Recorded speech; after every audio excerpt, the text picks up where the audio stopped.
Assalamualaikum warahmatullahi wabarakatuh. Ketemu lagi di layar desktop bersama saya Andrian Nugraha. Dan kali ini kembali ya di segmen layar rakit PC, kita akan merakitkan PC kembali untuk subscriber layar desktop. Dan untuk episode kali ini subscribernya dekat ya, jadi dari tetangga kita di Bekasi ya. Seperti apa rakitan PC kita kali ini? Sebelum kita mulai, bagi teman-teman yang belum subscribe channel layar desktop, bisa diklik dulu tombol subscribe-nya, dan juga jangan kelupaan loncengnya sekalian untuk support terus channel ini ke depan agar lebih baik dan lebih berkembang lagi. Oke, langsung aja kita bahas apa saja komponen yang kita gunakan untuk rakitan kali ini.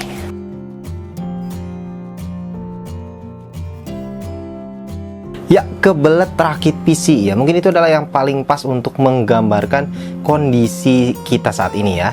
Walaupun kondisi harga-harga komponen terutama VGA masih sangat-sangat tinggi, tapi namanya memang ingin rakit PC, kebutuhan akan PC itu membuat kita nggak peduli atas harga yang lagi tinggi sekarang ini. Mau sabar ya, mau sabar sampai kapan? Akhirnya hajar aja. Nah, untuk rakitan kali ini juga sama. Mas Yusuf Rizal dari Bekasi ya menghubungi layar desktop untuk direkitkan PC, dan inginnya adalah PC yang bisa main game, bisa streaming juga, dan beberapa game AAA bisa rata kanan juga gitu kan. Dan ya kalau e-sport udah pasti melambung tinggi FPS-nya. Kira-kira pakai apa ya?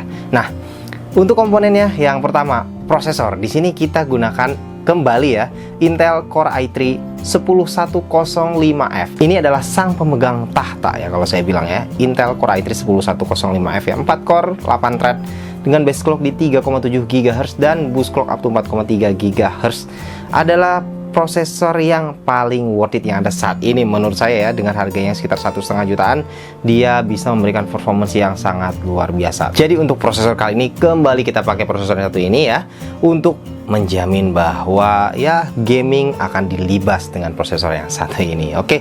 Nah, untuk motherboardnya kita kembali pakai dari ASRock, yaitu ASRock H510M HVS kali ini. Motherboard yang pastinya sudah sangat cukup untuk bisa handle sebuah i3 10105F ya. Nah, berikutnya VGA card. Ini adalah fungsi yang sangat-sangat kritikal tentu saja untuk sebuah PC gaming.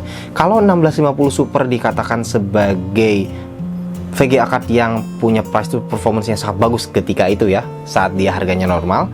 Dan untuk kondisi saat ini harganya masih sangat tinggi. Kira-kira apa sih VGA card yang bisa performance-nya ya mendekati performance dari 1650 Super?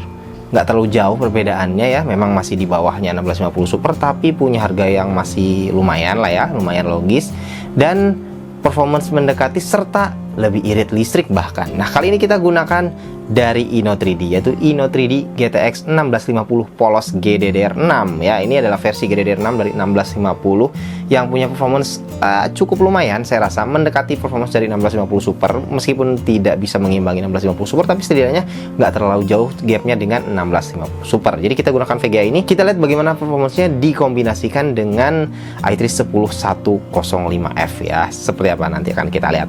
Dan berikutnya untuk RAM, kita kembali gunakan dari Kingston, yaitu Kingston HyperX Fury 2x4GB, jadi 8GB kit 2666 MHz ya. Ini RAM yang udah sangat sering kita gunakan untuk terutama kalau sistem yang menggunakan Intel yang butuh RAM 2666 MHz, biasanya kita sering pakai yang Kingston HyperX Fury ini. Dan ya lumayan, RAM ini cukup bagus ya untuk bisa dipasangkan di sistemnya Intel ini. Dan berikutnya untuk SSD, kembali kita gunakan dari Midas Force 120GB SSD pilihan kaum kere-hore yang banyak sekali dibeli oleh kaum kere-hore, karena ini memang SSD yang punya harga sangat murah ya, mungkin salah satu yang termurah, tapi performance-nya tentu tidak bisa dianggap enteng. SSD yang satu ini termasuk cukup kencang juga pastinya ya. Dan berikutnya untuk extra storage, karena SSD hanya 120, kita tambahkan harddisk ya, harddisk 500GB dari WD Blue lagi ya. Dan berikutnya untuk PSU atau power supply, kita gunakan dari Deepcool, yaitu Deepcool DE530. Ini sang adik dari Deepcool DE500 ya, punya performance yang pastinya juga bagus sebagai salah satu power supply 400 watt, tapi harganya cukup terjangkau ya. Dan yang terakhir untuk casing, di sini kita gunakan dari Cube Gaming ya. Kembali ya, setelah sekian lama kita nggak pakai Cube Gaming, kali ini kita pakai lagi Cube Gaming, yaitu Cube Gaming Airshap ya. Nah, ini Cube Gaming Airshap ini cukup menarik karena dia ini adalah mesh depannya dan sudah include 3 fan ya, sehingga menjamin tentu saja airflow akan lebih baik. Dan kita tambah satu fan di belakang kembali dari PC Cooler, yaitu PC Cooler FX 120, agar airflow-nya tentu lebih baik lagi ya. Di total kita pakai 4 fan di sini ya. Dan itu aja komponen-komponen yang kita gunakan untuk rakitan kali ini. Seperti apa performance-nya, langsung aja kita lihat.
Oke, berikutnya sebagaimana khasnya di layar desktop ya, kita bahas mengenai konsumsi listrik dari PC rakitan kita kali ini. Dan gak cuman konsumsi listrik, pastinya kita juga akan hitungkan kira-kira estimasinya bayar listrik berapa per bulan ya kalau kalian punya PC seperti ini ya.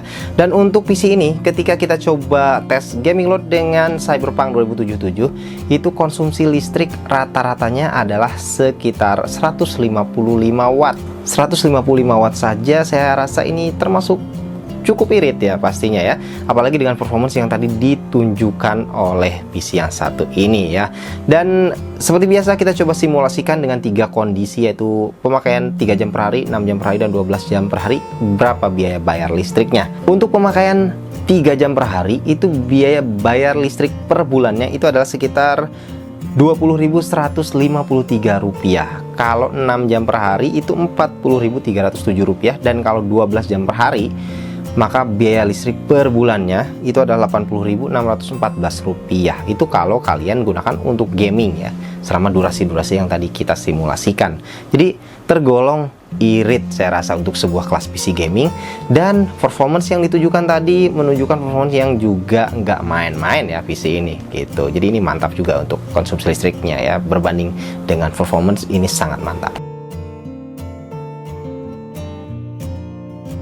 Oke teman-teman, itulah tadi ya rakitan PC kita kali ini, kombinasi antara i3 10105F dengan GTX 1650 polos GDDR6 dari Inno 3D yang kita gunakan kali ini.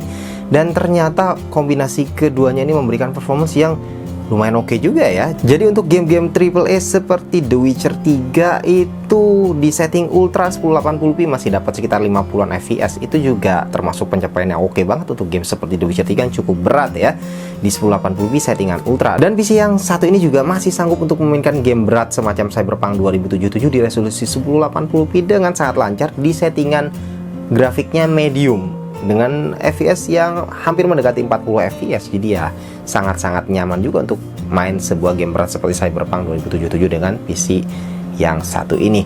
Dan kalau untuk game-game e-sport ya nggak usah ditanya lah ya, itu udah sangat-sangat melambung tinggi dengan Settingan rata kanan pun tetap melambung tinggi ya, ratusan fps bahkan 200 fps lebih bisa didapat oleh PC yang satu ini dengan settingan rata kanan gitu ya.